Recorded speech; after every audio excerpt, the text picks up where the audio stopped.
Hunter Greene showed just how important that slider is on Monday night as he dominated the Arizona Diamondbacks.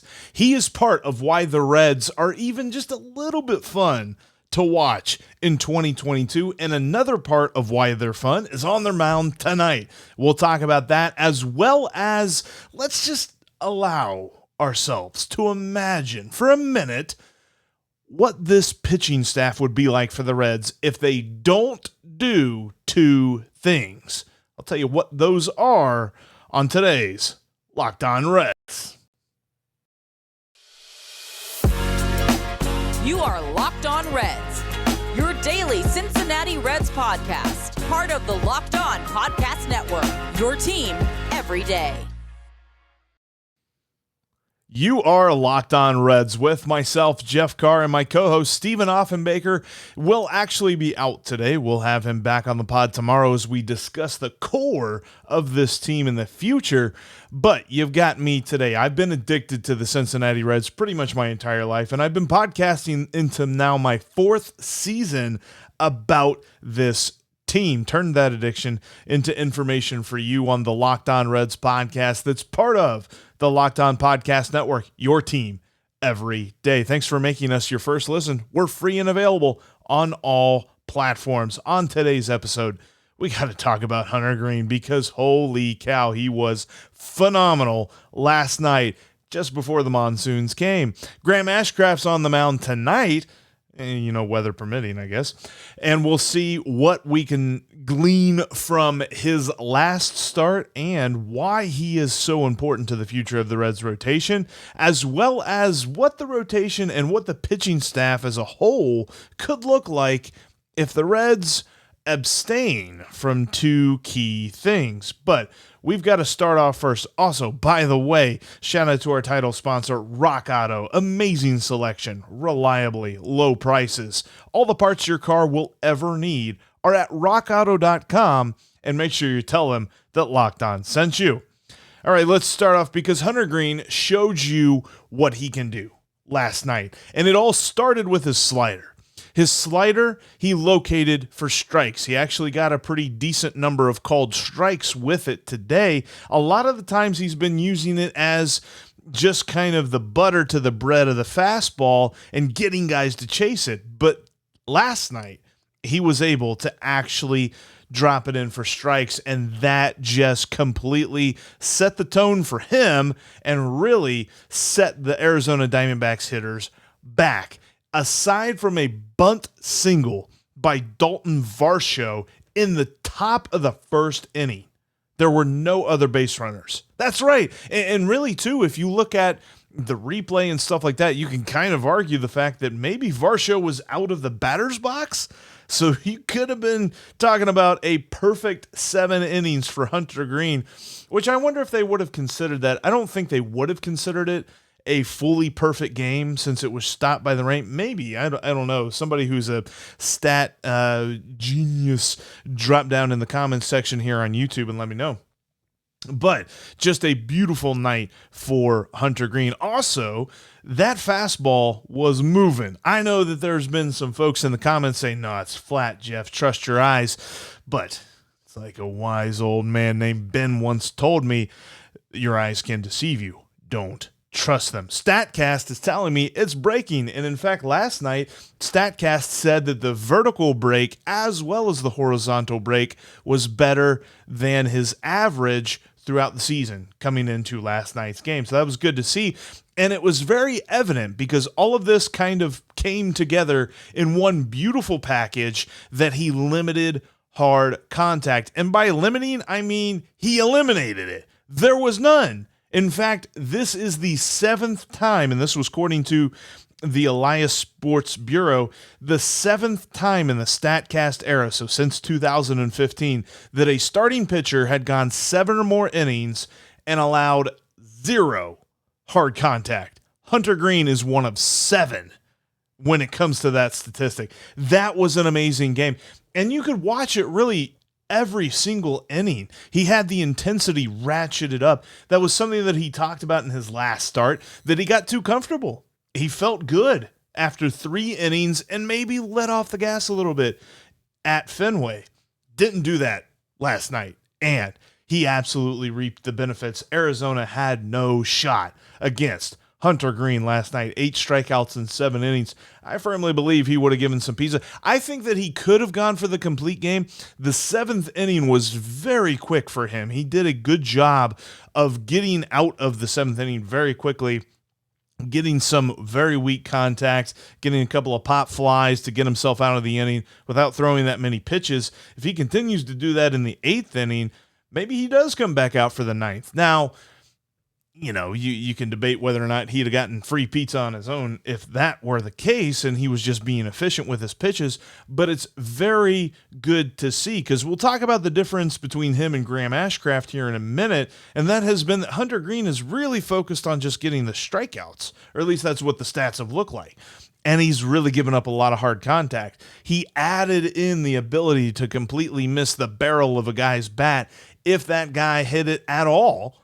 Last night, the Diamondbacks had no shot. Absolutely brilliant. Oh, and by the way, he threw his changeup 7 times last night, which I know you're probably saying, Jeff, really? 7 times? Yeah, that's the second most total for his changeup in a game this year. He threw it 13 times in his very first start, and he's only thrown it. 7 is the second most since then. So, yeah, I'd love to see him throw it more and continue to develop it, but an amazing night. Hunter Greene is the next big thing. I don't even mean for the Cincinnati Reds. I mean for baseball. He's the next big thing. And he's appointment viewing now in 2022. And if, the Reds have anything like appointment viewing this season. Look, Hunter Greene is just part of the fun that the Reds can offer you this season. Another fun part is on the mound tonight. If you need a fun part for your car, go to rockauto.com. Rockauto.com is just an amazing resource because with the ever-increasing numbers of makes and models, it's now impossible for your local chain store to stock all the parts for your car. And I mean, why would you even want to go in there and just be like, hey, I'm looking for this part, and wait for the dude to type up a part on his computer and see what they happen to have? Rock Auto has all of the parts that your car or truck will ever need and all your favorite brands. If you know what brand you're looking for, Rock Auto can deliver that to you. Plus, we're talking about all the parts. I mean, brake pads, brake lights, talking about carpet. You can reupholster your seats. You can get a steering wheel cover. You can get a radio. All of that stuff is at rockauto.com and always reliably low prices. Why would you choose to spend 30, 50, even 100% more for the same parts from a chain store, by the way? And we're talking about cars here. I mean, gas prices are through the roof. So pay more for parts. Yeah, that's a great idea. No, don't do it. Go to rockauto.com because their prices are reliably low for every customer. Go to rockauto.com right now and see all the parts available for your car or truck right locked on their How Did You Hear About Us box so they know that your pal Jeff and Steve from the Locked On Reds podcast sent you. Amazing selection, reliably low prices. All of the parts that your car will ever need are at rockauto.com. Thank you for making Locked On Reds your first listen. We have an important favor to ask you, though. We've put together a survey so we can learn more about listeners and viewers like you and make your favorite Locked On podcasts even better. This is your opportunity to tell us what you like and what you don't like about Locked On Podcasts. Go to lockedonpodcast.com/survey right now to get started. It won't take very long, and everyone that completes a survey can qualify for a chance to win one of 10 $100 Ticketmaster gift cards. Concerts are back, so get yourself one of these gift cards today. Go to lockedon.com/survey. We appreciate your help. Also, make sure you're following Locked On Reds on all your favorite platforms, including YouTube. If this is your first time watching, thank you. Make sure that you're subscribed and you have the notifications turned on whenever we have a new video coming for you.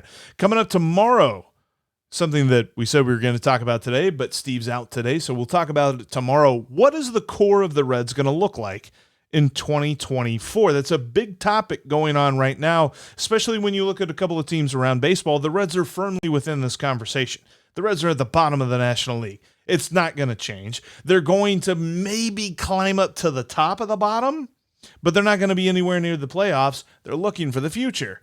When you look at teams like Pittsburgh, who's got a ton of young guys right now, I'm a little bit jealous watching the Pirates and seeing all these young players that they're getting to see grow. I'd love to see more of that from the Reds. So what's that core going to look like in 2024? We'll talk about it tomorrow. Part of that core we saw yesterday, and another part we'll see tonight as Graham Ashcraft adds to the 1-2 punch of the young and exciting pitchers who are currently healthy in this Reds rotation. Graham, I mean, he was phenomenal in his last start.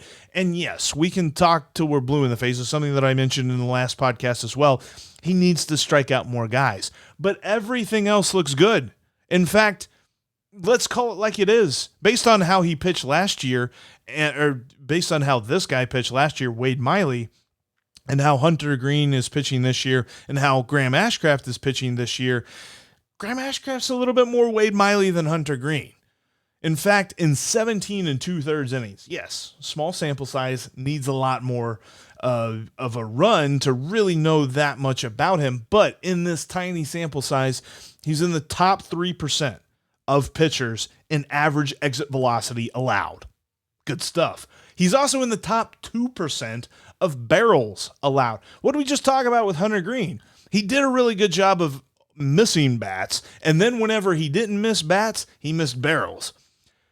Graham Ashcraft's not really missing bats, but he certainly isn't hitting barrels either. He does a great job of combining velocity and movement with all of his pitches. He's got a sinking fastball, a cutter, a slider, and a change. He throws all of them, and he does a good job of just missing enough of the bat. What is something that we've always talked about? We've talked about probably in the last 5, 6, 7 years. Guys who come up through the Reds system, pitchers who come up through the Reds farm system, almost seem like they're wholly focused on strikeouts. Like that's all they care about. And if they don't get a strikeout, then they don't want an out. They get a lot of walks, they give up a lot of hits, but they'll get some strikeouts. Graham Ashcraft's not that way. And I love his mentality on the mound, the bulldog mentality. He's just coming right at you. You're not going to get a good hit off this pitch. I love seeing that. Yes. Do we want to see that strikeout percentage come up? Of course. But the walk rate is better than league average. League average is 8%. He's at 7%. And I broke down his pitch arsenal on Friday, but he's able to command all of this velocity and movement together and put it all into a package that hitters just cannot figure out. And I'm looking forward to see, because it's going to be a different look than what Hunter Greene gave them, but it's still going to be a lot of velocity coming from the right side. And then, of course, you've got that delivery that is simply just him pitching from the stretch. So that's a whole different way of understanding how the ball is coming out of his hands as opposed to how Hunter Greene pitches. So I think that we're still going to see another good pitching performance out of Graham Ashcraft tonight. The way that the Diamondbacks hitters responded to Hunter Greene really give me confidence that Graham Ashcraft is going to pitch well. He's part of the reason that the Reds are fun to watch. There's not a ton of reasons. I will admit that. We've told you this before on the podcast. The Reds are going to be a struggle to watch all year because a lot of their roster is patchwork. A lot of their roster is just guys who are going to get you to the next young dude who's coming up. So until those young dudes come up, this roster is kind of confusing. But 3 things that aren't confusing. I've talked about Hunter Greene, Graham Ashcraft, and also don't forget about Nick Lodolo. Nick Lodolo is the 3rd biggest thing when you're kind of like ranking the best things about this Reds team to watch. It's Hunter Greene, Nick Lodolo, and Graham Ashcraft. Nick Lodolo, he just needs to get healthy. But remember when he did pitch, he was a jack of all StatCast trades. We're talking about he limited hard contact. He didn't give up barrels. He didn't walk guys, and he struck guys out. Now, he didn't do it at elite rates on any of them, but he did them at very good rates on all of them. So I'm looking forward to seeing him come back. That he had a bullpen session. Hopefully we'll see him go out on a rehab assignment and things like that. Apparently back is good. It's good. We want to see him pitch as much as possible. But overall, this Reds team is going to be as interesting as these three guys, because these three guys are the future. These three guys are how the pitching staff is going to be built around for the foreseeable future. But when you add it all up, Ashcraft, Lodolo, and Greene, they make up the three Musketeers at the top of the list of what the reasons why the Reds are fun to watch this year. Just need to get Lodolo back healthy. Imagine for a minute, though, that the Reds don't trade Tyler Mahle and Luis Castillo, and they add those five guys together for next year. How good would that pitching staff look? We'll take a look at that next.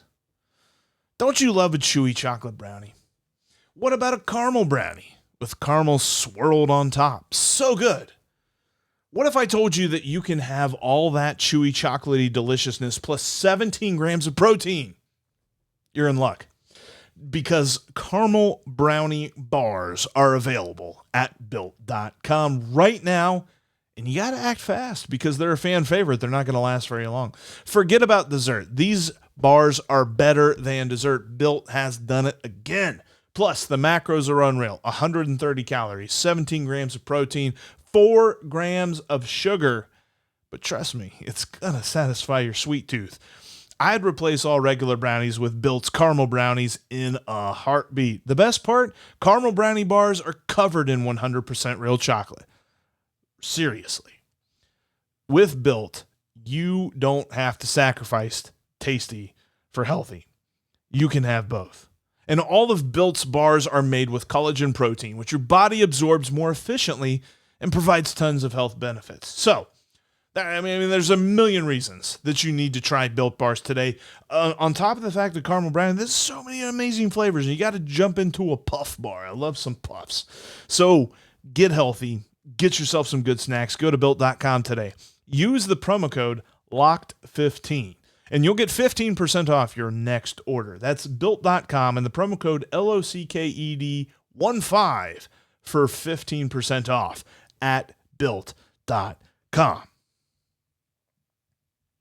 Make sure you're following us on Twitter. You can follow me at Jeff Carr with 3 Fs. You can follow Steve at S. Offenbaker with 2 Fs. And you can follow the show at Locked On Reds, and there's no F's in that. All right, we've talked about 3 dudes, Hunter Greene, Nick Lodolo, Graham Ashcraft, who are just absolutely exciting. They have the future written all over them. I mean, they are the future of the Cincinnati Reds pitching staff.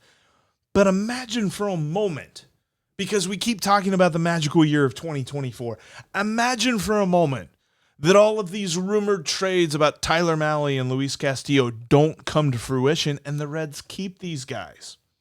Can you imagine how good this pitching staff would look in 2023? Because add in the fact that you're getting back a healthy TJ Antone. Then the bullpen starts to look pretty good. Hopefully Lucas Sims would be healthy then too. We're imagining that's how this is going to look. So, okay, your starting rotation is La Piedra. Luis Castillo doesn't get traded, stays in a Reds uniform. Amen to that. Tyler Mahle, he's around as well. So you've still got your top 2 dudes in the top of the rotation. Then you've got Hunter Greene, who maybe over the offseason really develops confidence in that changeup, and he's got 3 amazing pitches. You're talking about Hunter Greene as your number 3. Then you've got Nick Lodolo at number 4 and Graham Ashcraft at number 5. That is one heck of a baseline to start with as your starting rotation when they're healthy in 2023. Then you look at the bullpen. You got TJ Antone, you've got Lucas Sims, you got Alexis Diaz, you got Tony Santillan. 4 dudes who you trust. 4 dudes who, okay, implicitly might not be the right word, but especially a healthy TJ Antone on top of those guys. That's awesome. Heck, we could even throw Jeff Hoffman in there, just for Steve's sake. I'll throw Jeff Hoffman in there. You've got 5 solid bullpen arms on top of 5 really good starting pitchers. You only need 3 more because they're going to carry 13 pitchers, but you only need 3 more pitchers really there. So the Reds don't trade Luis Castillo and Tyler Mahle. And something else that they are going to do that is probably even less likely than them not trading those 2 guys is just invest a little bit. Just a little bit. I'm not asking for much. I'm not saying give me $50 million. Just invest a little bit of money in the bullpen, in those three slots that are open, and the lineup. Think about the lineup too, because you still have Joey Votto under guaranteed contract. You still have Tyler Stevenson. You still have Jonathan India. Hopefully you'll have a Jose Barrero that's really got his legs underneath of him. You'll also have a lot of great other young guys that are coming up and ready to go. We probably are talking about a Michael Ciani in 2023 and seeing what he's got in the major leagues. Maybe we're looking at, I don't know that Rhys Hines is going to be ready for them, but you're going to have Matt McLain knocking on the door. He might be up here by then. There's going to be a lot of good dudes up here that are ready to hit. So you don't have to go out and get a Nick Castellanos. You don't have to go out. You might not even have to go out and get a Tommy Pham. You can just get some solid hitters that maybe do some platooning or things like that so that you're not relying on Nick Senzel to figure things out or Aristides Aquino to figure things out or Alejo Lopez to figure out how to hit a ball, although he did get a nice double last night. That was cool to see. But I'm just seeing a little bit of investment. This doesn't have to be that much. Because we keep talking about, yes, 2024 is really how it all seems to be settling in. The Reds are going to have a lot of guys come off of the guaranteed books.